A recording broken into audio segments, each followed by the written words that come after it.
Mortal Kombat 2, 2026, feels the way it does mainly because it shifts its focus heavily toward delivering a pure, game-like experience where the action, fights, and fatalities take center stage, which explains why the combat feels faster, more brutal, and more accurate to the games, with more creative finishing moves, classic arenas, and a stronger tournament structure that replaces the more original, less faithful approach of the first film. This gives the movie a chaotic, fan service-heavy energy where the spectacle is the main attraction, especially with characters like Johnny Cage standing out because they bring humor, personality, and recognizable game-style charisma that anchors the film's tone, while stronger direction, stylized visuals, and improved production design make the world feel more like a living Mortal Kombat universe rather than a grounded action film.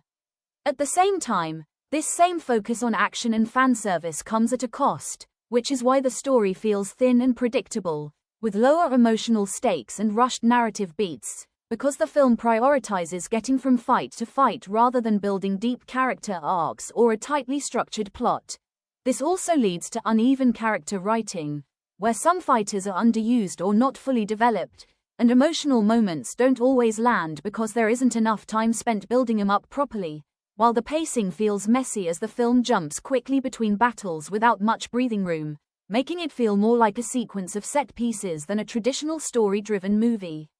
On top of that, while many of the fights are improved and more exciting, they are not consistently perfect, with some scenes suffering from awkward staging, wirework reliance, or occasional CGI issues that break immersion, and this inconsistency extends into tone and acting as well, where some early scenes lean into cheesy or uneven performances that clash with the more serious moments, ultimately resulting in a film that is highly entertaining and visually exciting for fans of the franchise, but still structurally weak and best enjoyed as a spectacle-driven action experience rather than a strong, tightly written narrative.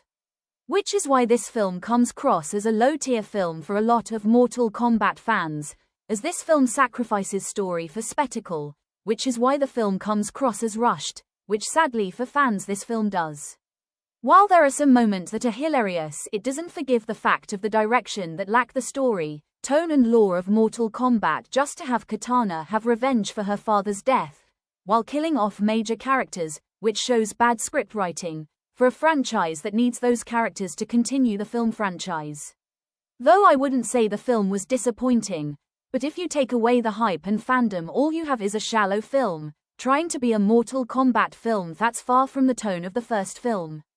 That's my genuine thoughts on the film. My full movie review will be coming soon.